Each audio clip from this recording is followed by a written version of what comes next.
as you guys know, we are your trusty review queens. We each bring in a review from the internet that we feel needs to be inspected. We read you the review, we break it down, and then we rate the impact of the review on a scale from 1 to 5 crowns. It's a very regal process that we call Assess that kvetch. Oh, but Chelsey, my dear, for those of us who don't speak Yiddish, what does that word mean? kvetch. It means complaint, like I'm kvetching. Oi, gut. I gewollt. What's the matter with you? Rolls right off the tongue, right? Okay. So, Chelsey Donn, what is your review this week? This week, I will be reviewing a place that I embarrassingly went to frequently when I lived in New York City, which was the Olive Garden in Times Square. I went a lot. Really? Well, you used to live near 42nd Street, right? I did. I used to live near 42nd Street, but also like in college when I lived in the Village, my roommate was just a really big fan of Olive Garden. So we would find our way there a lot. So no judgment. I mean, hello, unlimited breadsticks. Soup, salad, breadsticks. I mean, great lunch. I was there. So where is it from? It is from Yelp. It is written by Crystal W., who I will point out, she's going to point it out anyway, but I will point out that she is an elite reviewer. She has written over 236 reviews. So this is 237, I believe. And she's included 414 photos in her review. So Crystal considers herself quite wise. Whoa. Yeah. All right, I'm ready. So if we're ready, here we go. Crystal W. on the Times Square Olive Garden. You probably think, as a Yelp elite, I am crazy to go to Olive Garden while in New York City, let alone in Times Square. But my family wanted to go, and it was the kids' first time in New York City, so they wanted to do all the touristy things. We stopped by for dinner on 12/30/2019 at 4:45 p.m. The first red flag was our waitress, Keisha, did not write anything down. She memorized our orders, but that's definitely not fail-proof.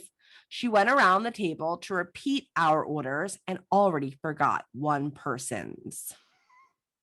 We ordered chicken Alfredo, seafood Alfredo, eggplant Parmesan, and create your own pasta with 1 beer and 1 glass of Pinot Grigio. The food took forever to arrive, but yes, I understand it's busy in New York City, especially on the eve of New Year's Eve. When our breadstick soup salad arrived, our waitress forgot the cheese grater and that we had ordered a side of the Alfredo Boat. She disappeared for 30 minutes. Our entree came out shortly after our soup salad, if that gives you an idea of how long it took. I asked her where our alcoholic beverages were, and she replied, "You didn't order any alcohol." I guess she forgot she explained the beers on tap and that the Pinot Grigio caveat might be out, and if I wanted a substitute. So we got our drinks with the entrees. Probably would have helped if she wrote down our orders. The chicken and seafood Alfredo were disappointing. There was hardly any sauce. We had to use our Alfredo Boat and pour sauce onto our entree. We were scared to ask our waitress for more sauce because she would have disappeared back in the kitchen for another 30 minutes. The chicken and seafood Alfredo was disappointing. There were hardly any sauce. We had to use our Alfredo Boat. Oh, sorry, I'm repeating. Finally, our party of 4 had an automatic tip of 18% applied to our $120 bill before tax. Our service definitely did not deserve an 18% tip. Our waitress even forgot to give us mints with the bill until I reminded her. Overall, an epic fail. I tried calling the restaurant manager, Michael, several times on 12:30 and 12:31, but no one answered the phone at this location. I'm glad I didn't make New Year's Eve dinner reservations here for $250 a person. Otherwise, I would be pissed spending close to 1K.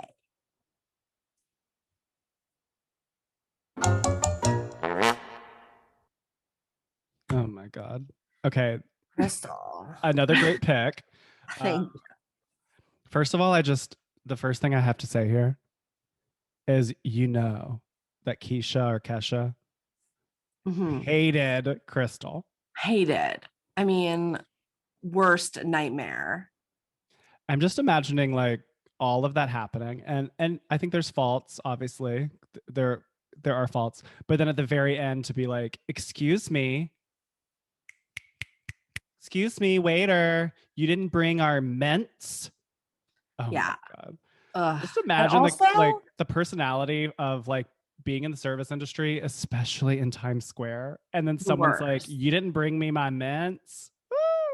And maybe they changed this, but like back in the day when I used to go there, I want to say they had like a barrel of mints on the way out. So like you could grab a mint if you needed a mint on the way out. I mean, the mints are delicious. Let's not.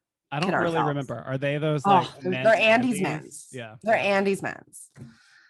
And it's traditional that you get it like with the bill, right? You do. Yeah, you usually get one per person or two per people, depending on how big your party is with the bill. But anyway, so many things. First of all, have you ever heard of an Alfredo boat? No. And halfway through the review, did I realize it's probably like that salad dressing silver little boat thing that you tip with the handle. Like it took me that long to realize that's probably what it is.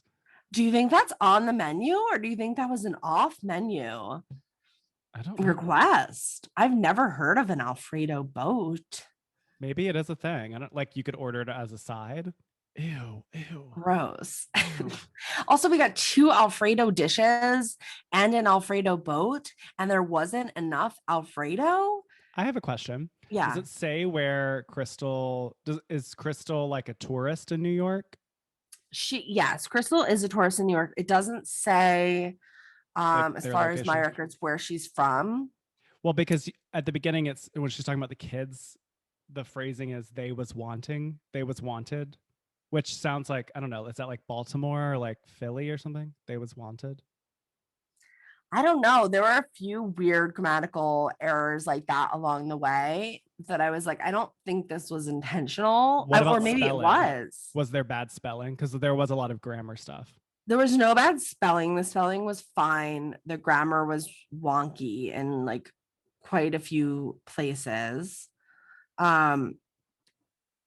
She was very passionate about this review. It was really funny to me, like, because I have been a waiter, and yes. I also have been waited upon, and I do always have like a little like gut clench when someone doesn't write it down.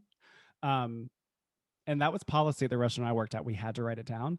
But like to go around the table to verify and to have completely forgotten an entire whole person's order is so funny to me. I mean, yeah, like there's no doubt that Kashaya, I think Kashaya, was having a bad day, you know? I can't imagine working in Times Square, even just the eve of New Year's Eve.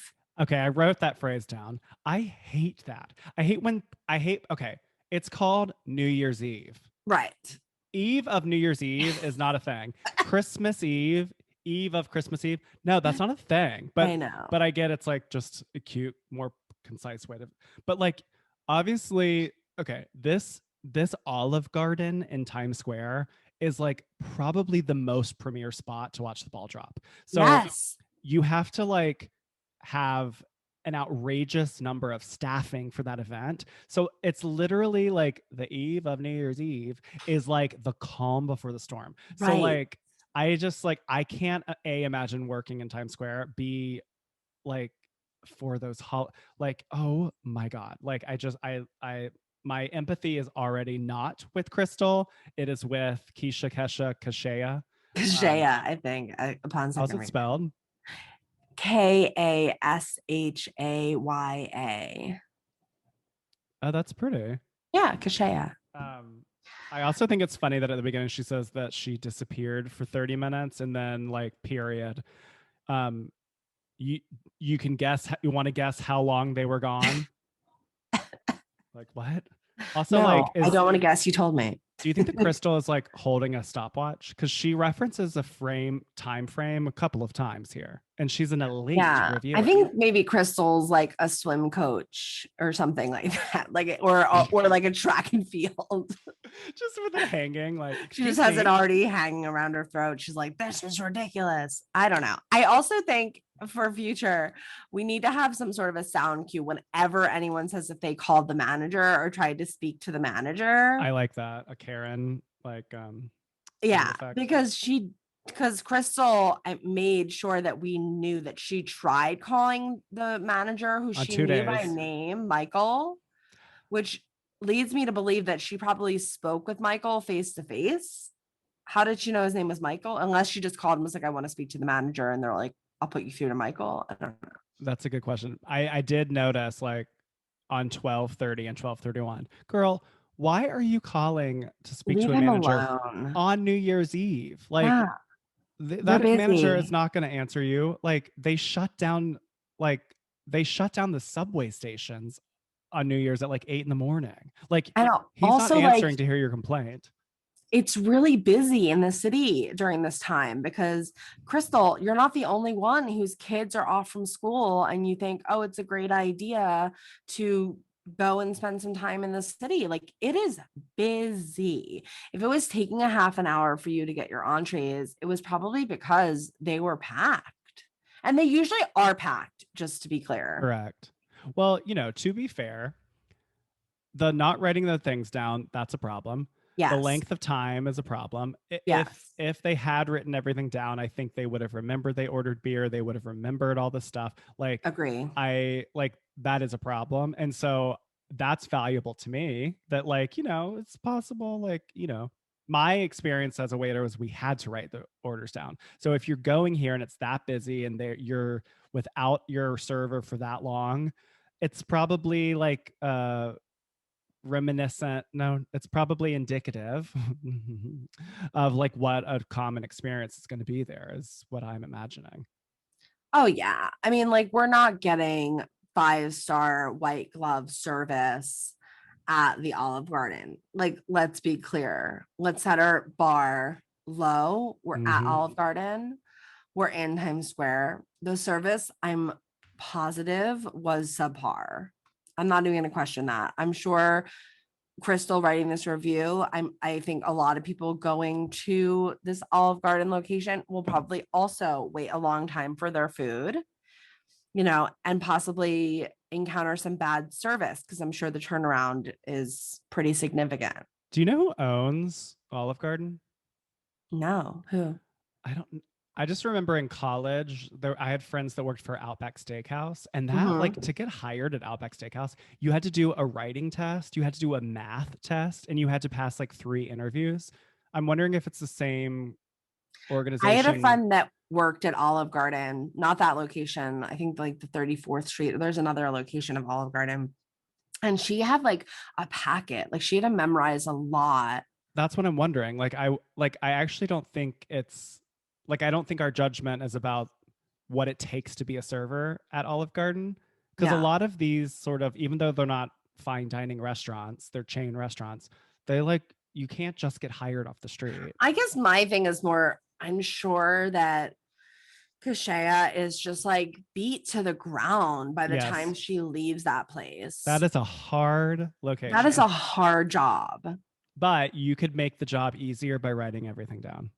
It's true. I mean, I don't think it's a policy at Olive Garden, but my sister was a waitress and the restaurant that she worked at, they wouldn't let them write it down. Yeah, that's like a thing too. And I just in this whole conversation of not being judgmental of service workers, your sister is a lawyer. So a lawyer was a waiter. So like for many years. Yeah. Yes. No, totally. I'm always going to be on the side of the server. Amen. So that's just going to be my bias right there. And I'm sure that when I say that it's a revolving door and people leave, I think it's just because they're beat up. It's a hard job. I mean, I had a friend that worked at Bubba Gump in Times Square, run fast, run, stop fast. Yeah. I mean, like, it's a lot. You have to have, it's just an outrageous volume of like patrons. Yeah, just people all day, tourists, like people that don't tip, like just the worst. That's why they do the 18% tip included. I had a question about that because I feel like, do they do that on a 4-top? Did like she say it was a 4-top? Yeah, she said 18% for their table of 4. Oh, for their table of 4. Oh, good catch. Because like, I think that they do that in Times Square in general, because there's a lot of tourists that come through there. Just a lot of people don't tip, and it's really hard to work there, and things are more expensive in Times Square. I'm sorry, but they just are. Yeah. You know, so if you're going to go to an Olive Garden in Times Square, I don't think you should be shocked that they include an 18% tip. And I think that Crystal was fair about that at the beginning. Like, the kids wanted to go, so they went. Do you think that Crystal's being truthful here? Or do you think that they're like I don't think she's a disgruntled former employee. I don't think she's I think she's being absolutely truthful. I think she takes her position as an elite Yelp reviewer very, very seriously. Just like we take our self-appointed review queen position very seriously. So does Crystal.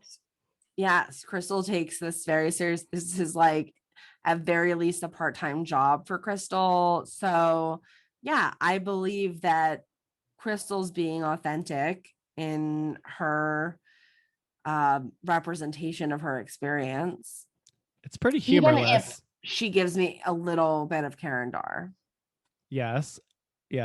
Though having posted 400 plus images on Yelp, it's a little Karen-y, but I don't know. That's our business too. So, but I was saying it's completely humorless. There wasn't any fun. I mean, I was entertained about like Alfredo Boat or whatever,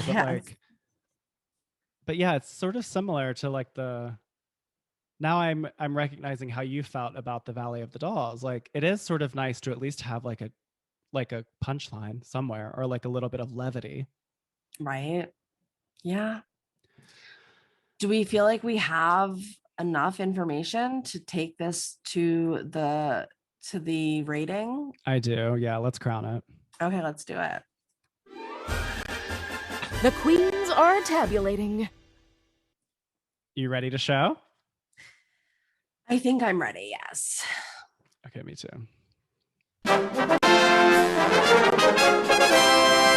Total score? Tie. Unanimous decision. Wow, we both. Do you want to say why? Yeah. Explain why first. Okay, we both did 3 crowns. I did 3 crowns because I took a couple of crowns away, 1 for the Karen Dar, 2 for the entertainment value. I gave the 3 crowns because I thought that they were being truthful to their experience. And I think it's probably typical of what you can expect if you are going to go to this Olive Garden location. So for that reason, I decided to give Crystal 3 crowns. How about you? Yeah, I said 3 because it just feels very run of the mill, like very middle of the road, very like, yes, I feel like, this is what you're going to get when you go to the Olive Garden at Times Square. And I believed her. I believe this experience happened. There's a couple of grammar things, whatever, not really humorous, but like, it's sort of like I would expect this. So the impact, there wasn't much of a there's no deal breaker. I mean, this is exactly like what I would expect. So for those reasons, I just gave it, 3, middle of the road. Yes. Completely agree. Excellent. Baby, it's